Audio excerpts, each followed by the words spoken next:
Dr. Father J. Samuel and Mr. Gopalakrishna Gandhi onto the dais, please.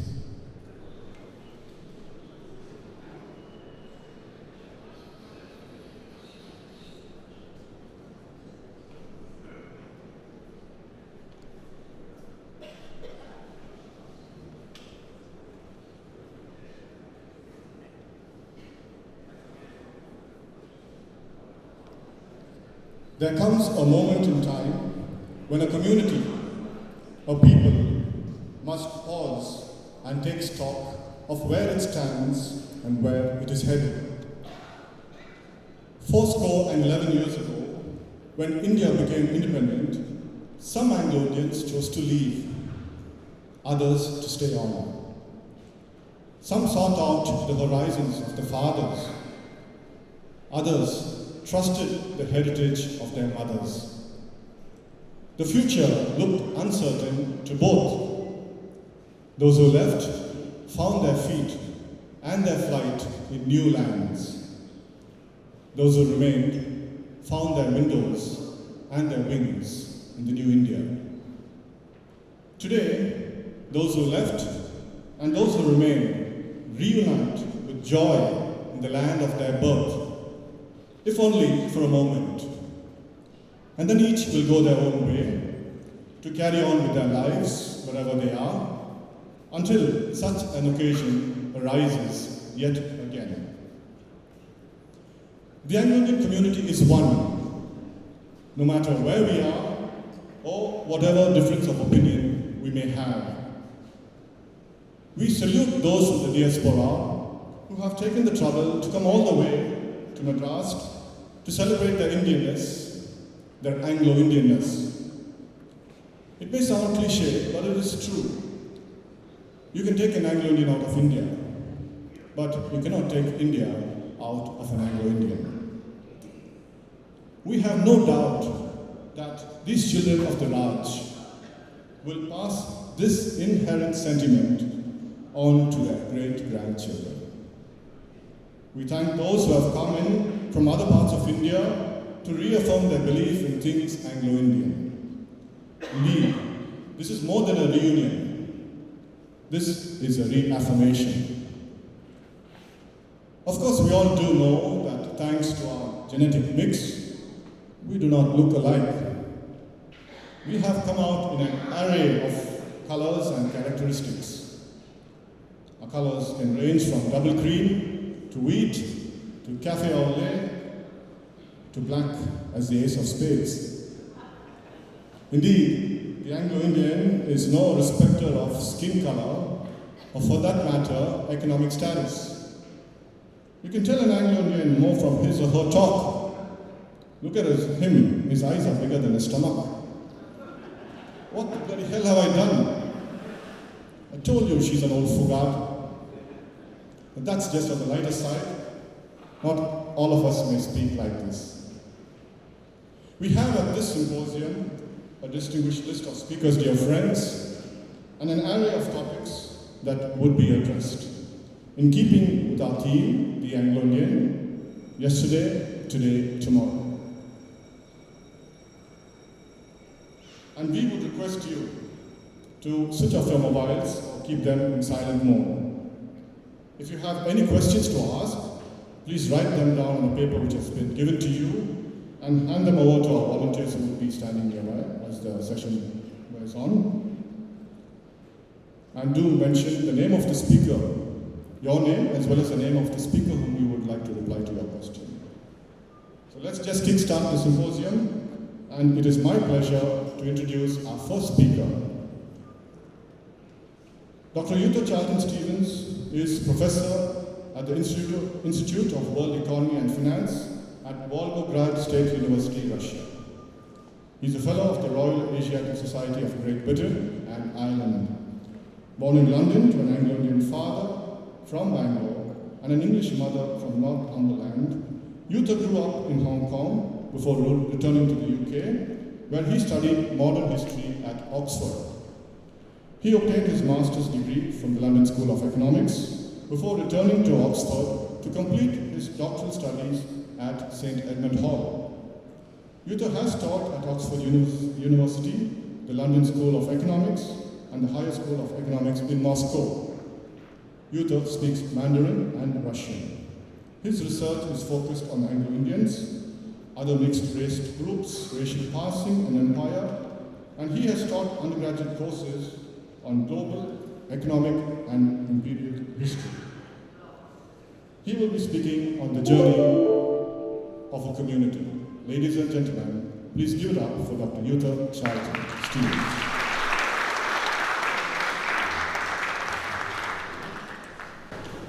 Let me first thank all of you for being here. Welcome you all. Thank you for valuing the community, its past, its present, and its future.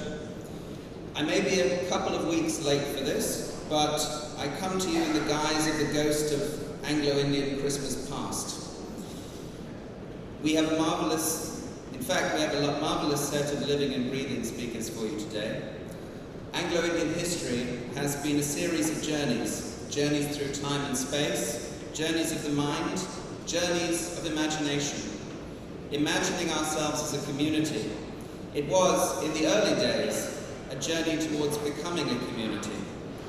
When we were all still arguing about what we should be called in the early 19th century, when Ricketts was leading a deputation to London on behalf of a community he called the East Indians, when others were petitioning to be called Eurasians or Indo-Europeans, already in the 3 East India Company presidencies in Bengal, Bombay and Madras, there was a sense that we were already a family.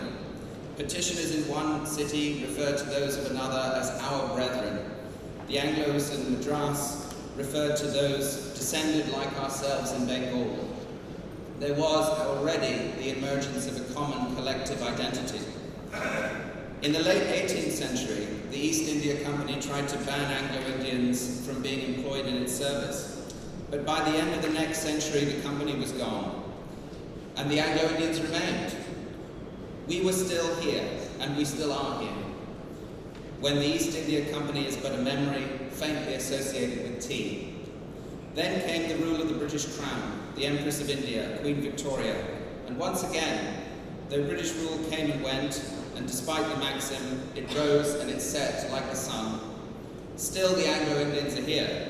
Now the empire is long gone. But for all this, it did leave its mark on us. For the Anglo-Indians of the colonial days, British India really was their home. That British India, the Raj, which is now but a receding memory, soon to be only a family folk story. The days of empire, a lost world, its departure celebrated by most in India, but mourned by some, that older generation who are now passing away, who lived and breathed in the days of punkawallas, of gin and tonic at the Railway Institute, of topees and hail fellow well met. And do you know this chap? He's a good bugger, if you want a good laugh and a peg, but a bit of a loafer. And yet, for all that, they knew what hard work was. They sweated to create the future for us. They ran the mail train down from Delhi to Jabalpur. They worked in the telegraph department in Rangoon, the customs, the forestry department, even the salt department. God knows what they did there, probably something connected with salt. They served the King Emperor in 2 world wars. They dominated the Women's Auxiliary Corps India and the Indian Military Nursing Service. They were assistant army surgeons to the Indian Medical Department. One was a lady doctor in charge of Atchison Hospital during World War I. Another, a lady doctor to Her Highness Maharani Sahiba of a princely state. We must remember them and keep their history alive. Their history is our history, the history of the Anglo-Indian community, which is now worldwide. Scattered seeds, as one book called it. Anglos in the wind, as Harry has named his wonderful magazine. They are the reason we are, and the reason we are here, where we are. We found us separate homes in different places, but never do we feel so much at home as when we gather together from every shore. Home is where the community comes together, and that means that for this moment, a hair-thin strand in time, which we will carry in our hearts, whether we are returning to Perth or Toronto, whether our ancestors lived in Pindi, Nagpur or Bangalore. For this moment in time, our home is here in Chennai, the city that was Madras, the city where my grandfather was born, and a city to which some of our European forebears came first, all those long years ago. Let us enjoy the onward journey, and let us make it together. Thank you. Okay, ladies and gentlemen, thank you for applauding before I finish my speech. I mean, this is a good audience. So, ladies and gentlemen, it gives me great pleasure to be making this presentation at this symposium. As mentioned, my name is Co-Convenor, and I was born in Howrah, in West Bengal, and now live in Perth, Western Australia. Now, I've been asked to speak on the past, and you've heard a lot about the past in the last half an hour of this symposium. And asking me to speak on the past, I believe it's because of my age. And you know what happens to people of my vintage? We tend to lose our memories a bit. So I said a bit of prayer, and I said, please, God, do not let me forget the words. Do not let me forget the message that I want to give these people. And I'll give you an example. I was at a nursing home recently, and I walked up to a table, and they had three gentlemen sitting there. And I asked the first one, I said, you know, I've been having a bit of problems with my memory. I said, have you had a similar problem? He said, yes. He said, the other day I was walking up to take a shower, and he said, I stopped to catch my breath. And when I steadied myself, he said, I couldn't remember whether I was going up or coming down. So I said, oh my gosh. So I looked at the other guy and I said, what about you? He said, something similar happened to me. I stepped into the bath the other day and I was a bit shaky, so I held the sides, and when I had steadied myself, I didn't know whether I was coming in or getting out of the bath. So I looked at the other guy, he was an Anglo-Indian. And I said, what about you, Jim? You having problems with your memory? And he said, nah, not me. He said, all these Australian codgers, he said, they're all senile. So I've got a perfect memory. He said, that's because I eat all these hot curries, he says, you know, and I have all that turmeric.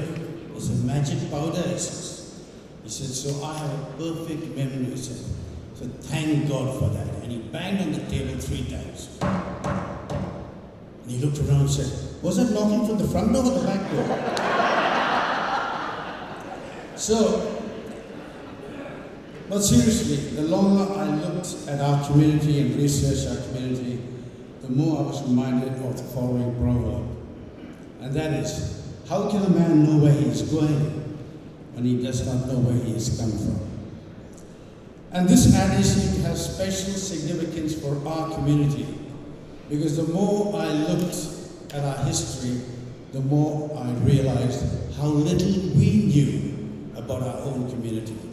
And when the governor spoke at the opening, was that the governor? I shouldn't have spoken about him. He has eyes everywhere. So anyway, when he spoke at the opening, many Anglo-Indians came up to me and said, I didn't know all this stuff. And I said, why didn't you know all that stuff? Look at all the stuff that's around you, all the information that's around us. Why don't you know about your community? So, it's the reason why some proud Anglo-Indians, once they leave India, suddenly start to hide their heritage. And some, because of color, accent, or physical appearance, reluctantly admit to being born in India. We can all trace our Western heritage, but how many of you know your Indian side? And this is despite the fact that India was one of the most, and is one of the most powerful nations over the last 10,000 years.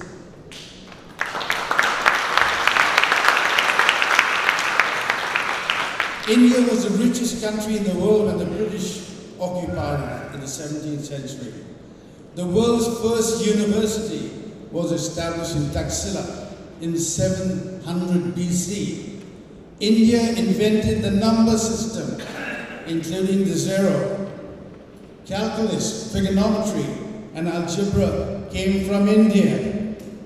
Ayurveda is the earliest school of medicine known to man. So India's influence was even recognized by Albert Einstein when he said, "We owe a lot to the Indians who taught us how to count, without which no worthwhile discovery could have been made." So why was a community that was a product of two great civilizations made to believe that they would be anything but outstanding themselves? And why was our thinking so skewed towards the male side of our ancestry? One of the reasons is that despite being educated in Anglo-Indian schools, our learning was essentially Western-centric. There was little emphasis on the attributes of Indians, much less the achievements of our small community. And as a result, many of us aspired to be like the heroes of faraway lands, having very little knowledge nor respect for our own. I think this has changed now, and is changing, but I'm talking about the past, so please excuse me and forgive me if I might be insulting some people in here.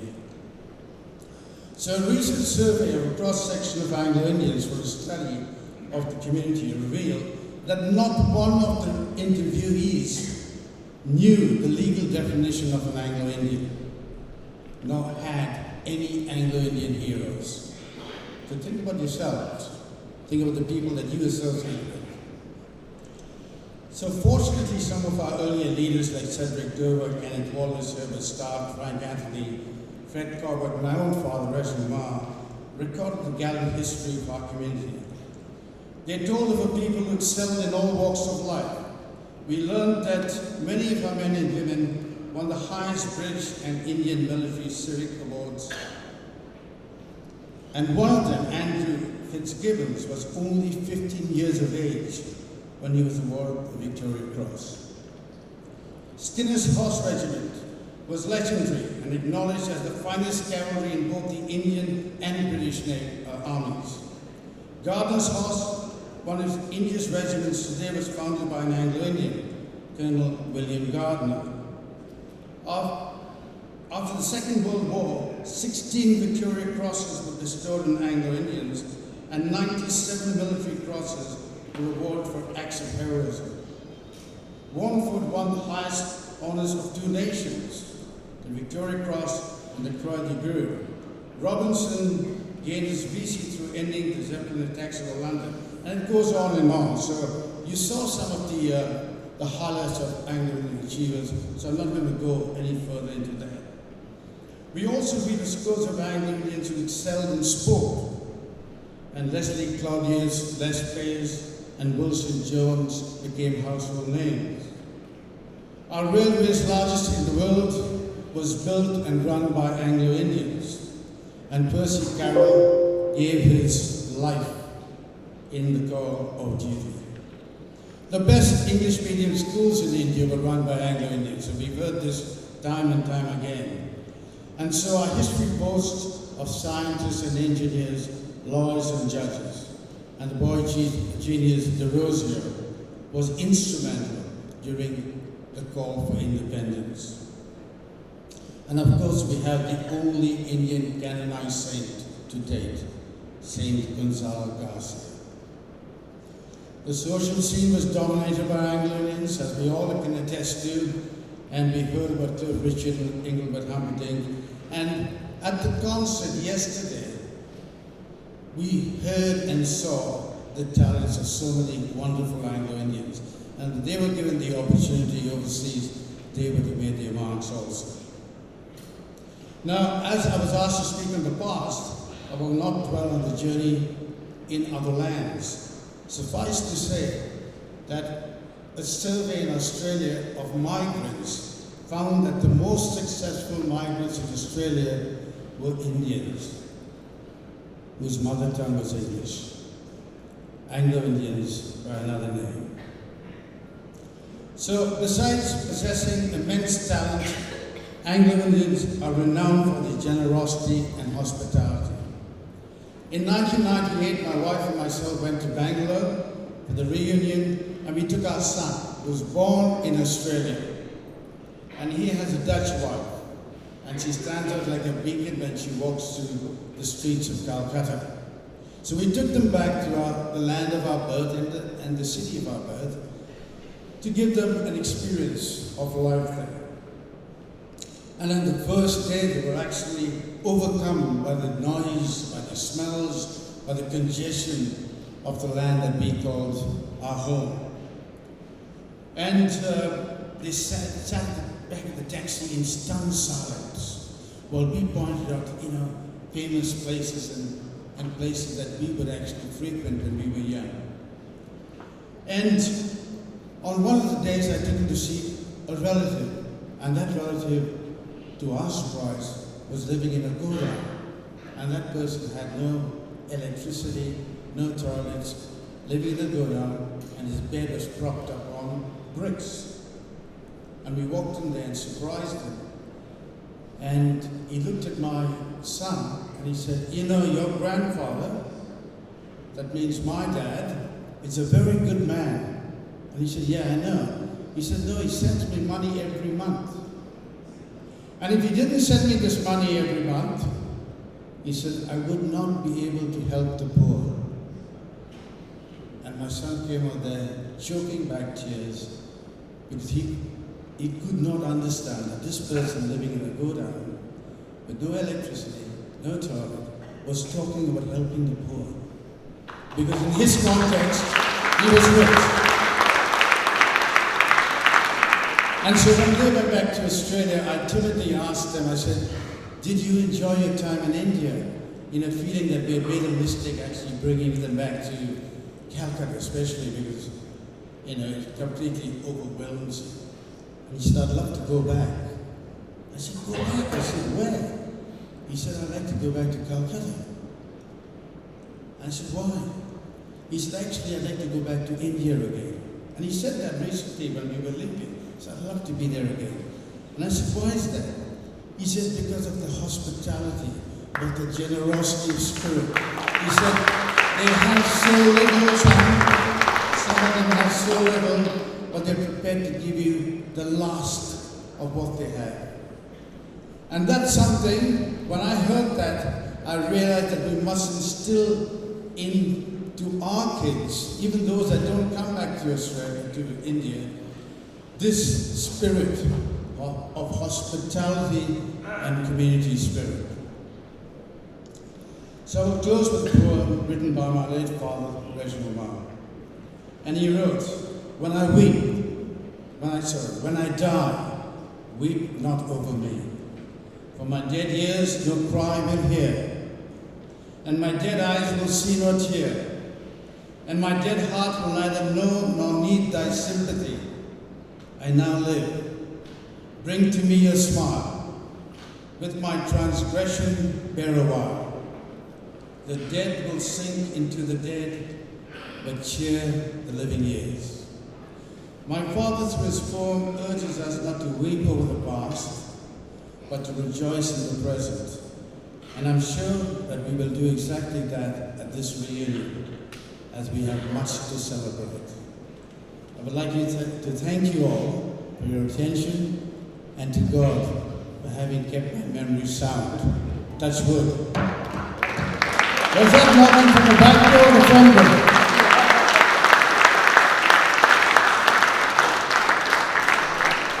You've been told she's been 40 years in the field of education. She's been the principal of Queen Mary's College, Patrician College, and the Government Arts College for Women. She's been a member of the Tamil Nadu State Commission for Women. She has been a teacher of the English language and literature and has visited 17 Australian universities and researched their courses. She has several papers and publications to her credit. It is truly our delight to welcome Dr. Eugenie Pinto to address us.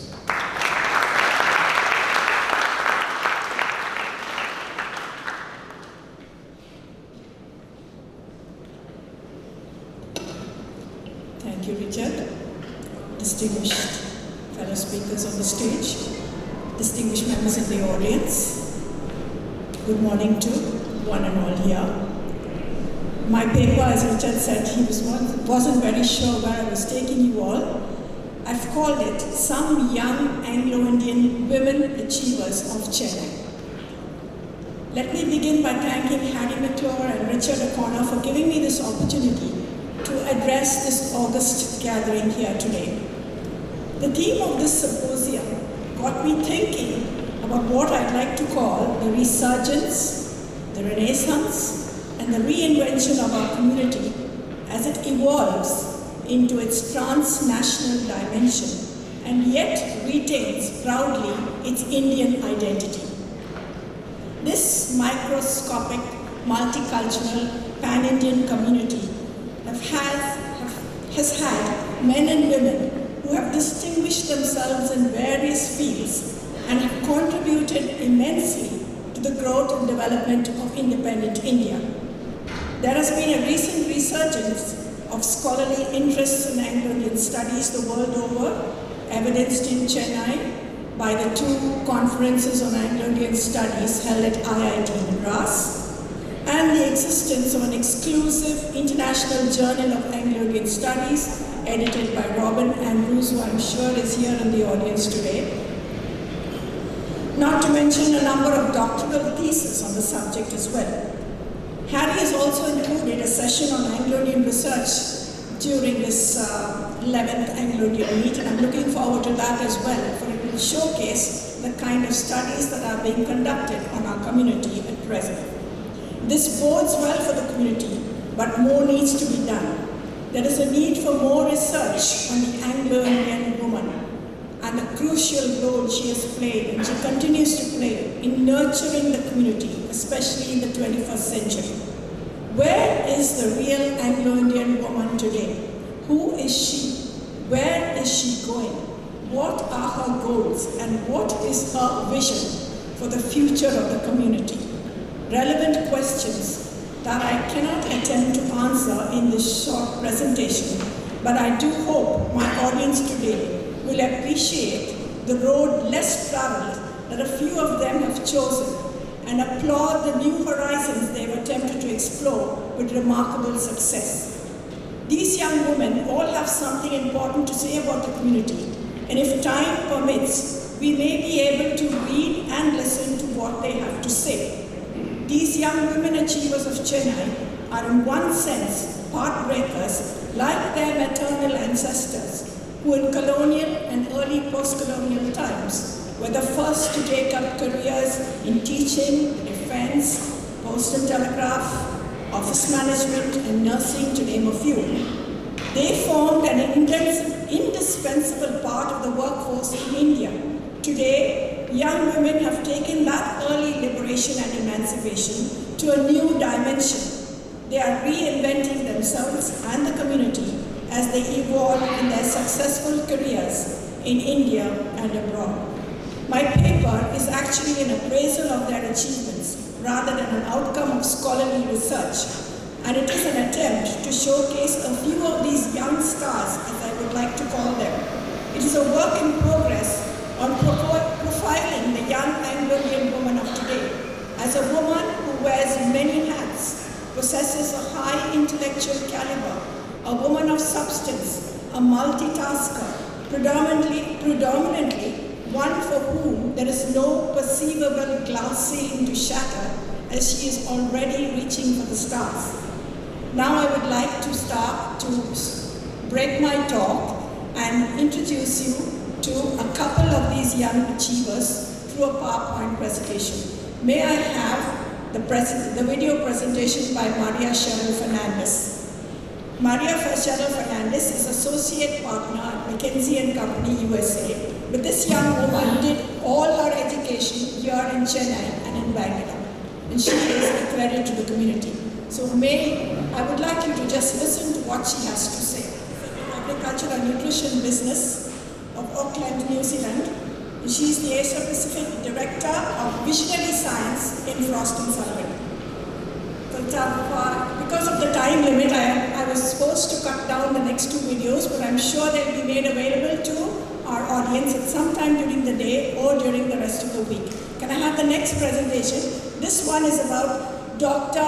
Amanda Abraham, a postdoctoral researcher in nanotechnology at the ARC Centre of Excellence, RMIT, Melbourne, Australia, where she is working on nanoscience and especially with relation to cancer. She will explain her research shortly. Papers, and recently when she was sent to the States, she was accorded a special mention and a special citation for her paper. I have some text interviews, but for want of time, I'm not going through all of them. I'm just going to mention who these young women are. Education in Chennai. She did a Viscom in Loyola College, a gold medalist from Loyola in visual communication. She went on to do a chartered accountancy and law. And after that, she joined Ernst & Young, and she rose and went over to the Gulf, where she is now Associate Director at KPMG at the UAE. Now it's very difficult for a woman to reach that particular post in a Gulf country, and she's managed that. And she also said that her previous boss at Ernst & Young here did tell her that she would have risen much faster had she been in India, but she chose to go abroad because she felt that she enjoyed the work, life and cultural exchanges that she experienced in the UAE. The next young woman, Vanessa Nicholas, started off in the hotel industry. She did her hotel management degree over here in Chennai. She was awarded for being one of the top students in that particular management course. And strangely enough, after working in the Oberoi, after doing her master's, she switched over to the shipping industry. And she's now a ship broker in the States, working for Deeds and Associates. So that's the profile of these young women. The actual written responses will be made available to you through Harry's effort in Anglos in the Wind later. So I would like to conclude with a few remarks that I have to say today. What makes these young women stand out? Obviously, it is their high intellectual caliber, their attitude, their work ethics, their tenacity, their self-determination, their courage of conviction, and their excellent communication and language skills. They have a vision for themselves and for the community. Assuming transformative roles, they have reimagined and reinvented themselves and are a credit to the community, to India, and to the world at large. I applaud their resilience, their self-reliance, their tenacity, and their determination to succeed. It is this self-determination which defines the Anglo-Indian woman. It is commendable that such a microscopic community continues to produce young women of such caliber. I would like to see the branches of the different branches of the All India Anglo-Indian Association across the country, since Barry is here, make an attempt to compile and document in a comprehensive way the achievements of all young Anglo-Indians, both men and women, in their respective annals. It is something to be proud of and to preserve for future research. The diasporas could do the same. I would also like to see at least a 50% representation of women office bearers in all these branches of the association, and for women to be allowed to represent the community in Parliament in the same proportion as the men are given representation. So if there are 2 MPs, one of them must need be a woman. And I'm sure they will appear in the course of time if these different branches document all their young achievers. Most of all, I would like to encourage these young women to write their own stories and to record their achievements. Anglos in the Wind with Harry at its helm would be more than ready to publish them. My thanks go out to all the young ladies who participated in this symposium paper, either through video or written responses. I applaud your success. Your country and your community are proud of you. May you continue to work miracles of the mind and the heart And as the father of our nation once said, may you be the change you want to see around you. God bless you.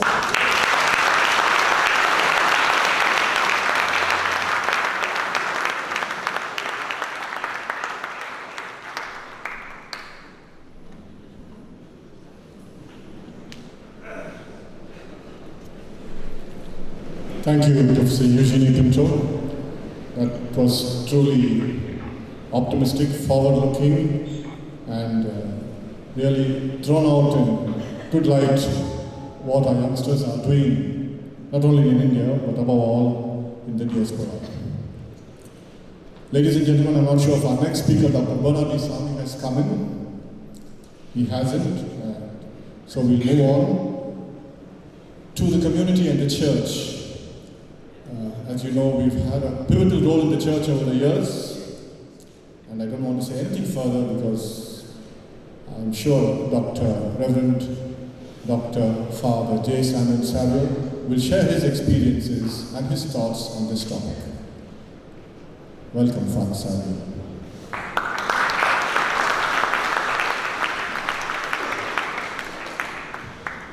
Good morning to all of you. My geographical picture of Anglo-Indian community in the city of Madras. I'm a Georgetown boy. I know boys and girls of Meadow Street in Pursavakkam, Rayapuram Arthan Road, veteran line of Pallavaram, and Arkonam, all the railway colonies and the quarters. I'm reaching the pinnacle of glory in the present. As Anglo-Indian community, as I would like to see them in the becoming of their community for the future prosperity. As the Anglo-Indian community of the past, I was seeing the Anglo-Indian community in the context of an anxiety society, in the model of a designer model of a society. That is a paradigm in which I pictured them all as a boy of Georgetown, belonging to Assumption Church in Portuguese Church Street.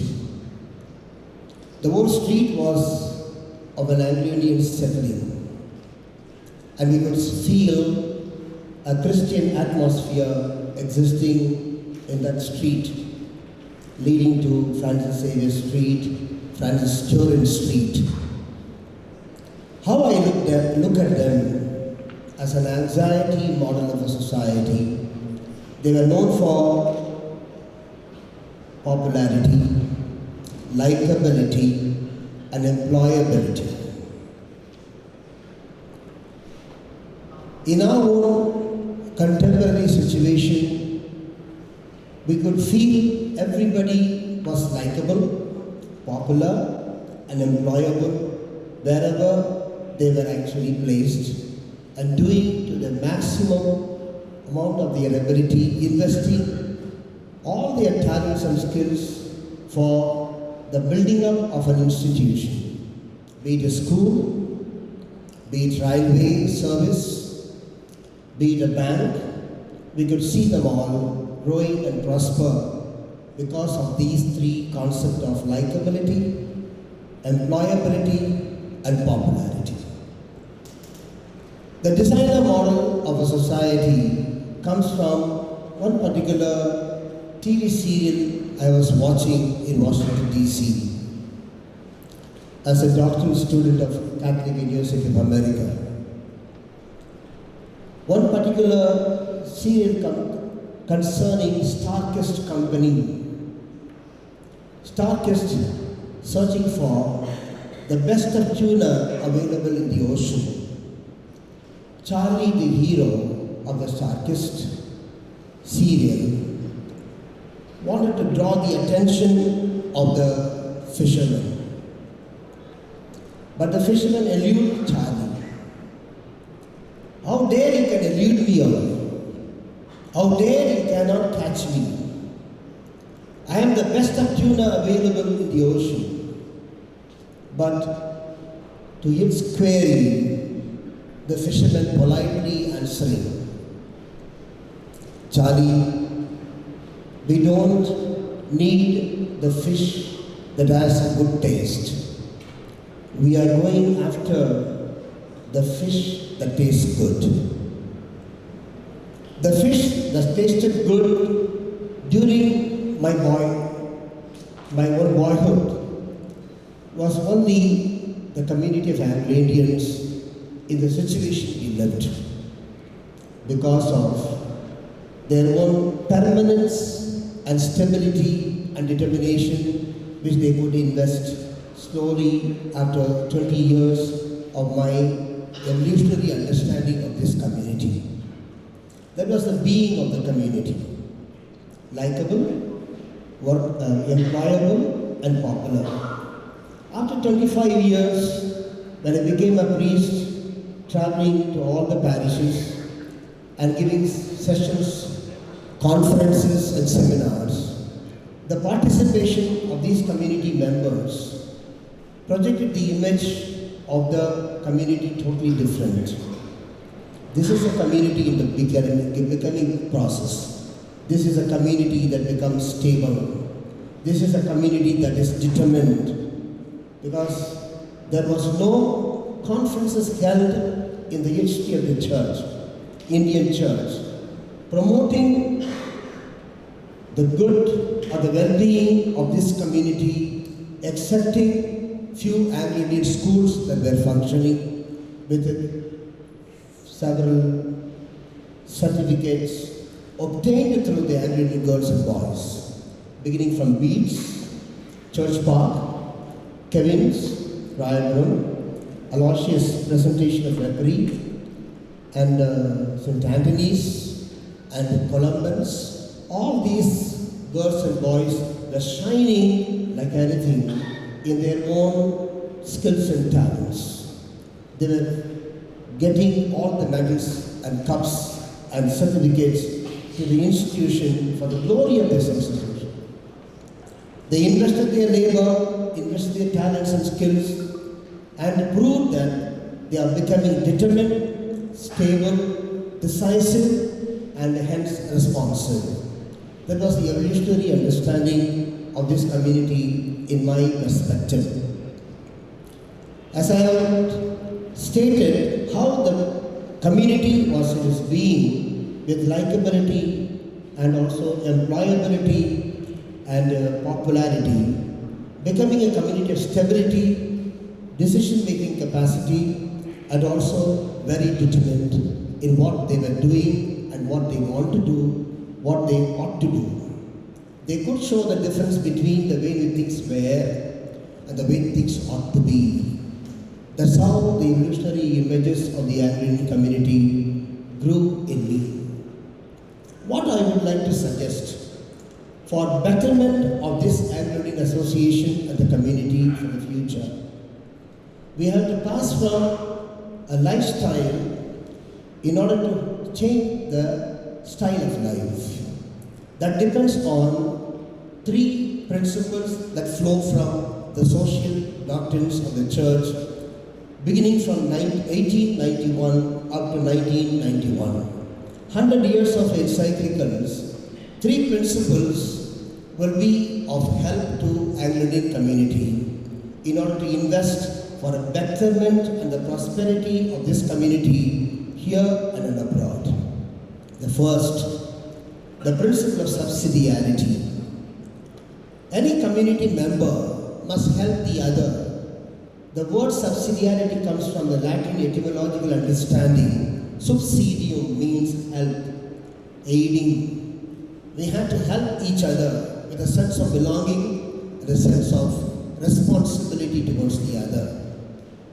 More than ever before, we are losing the sense of the other in the society. Sense of altruism, other-centered nature is lacking in any community.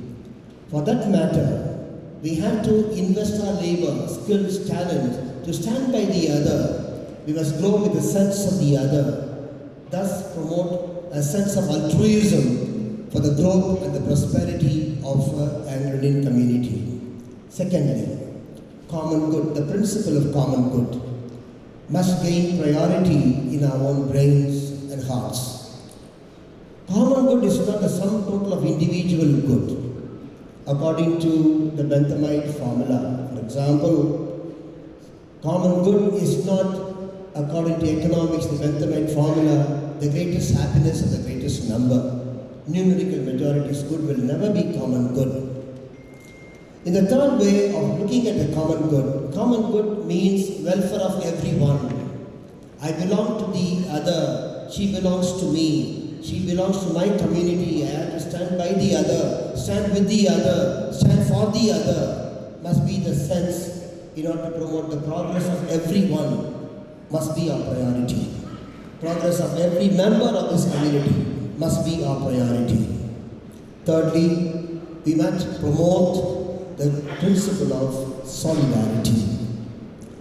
In my own definition of solidarity, which I have sold out in Padua in an international paper, solidarity does not mean we are actually individually existing only for the symposium. We are seen as a community member participating in the symposium. Solidarity means continual relationship. It is one primary factor. This solidarity as a continual relationship will be possible only with our fidelity to that relationship, which must be constant.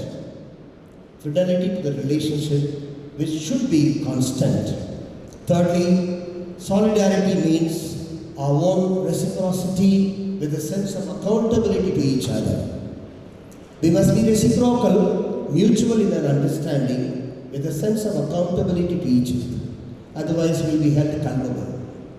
This is how I look at the evolutionary understanding, the images of this Anglo-Indian community for the betterment and the prosperity of the future. These three principles taken from the social doctrines of the church, beginning from 1891 to 1991.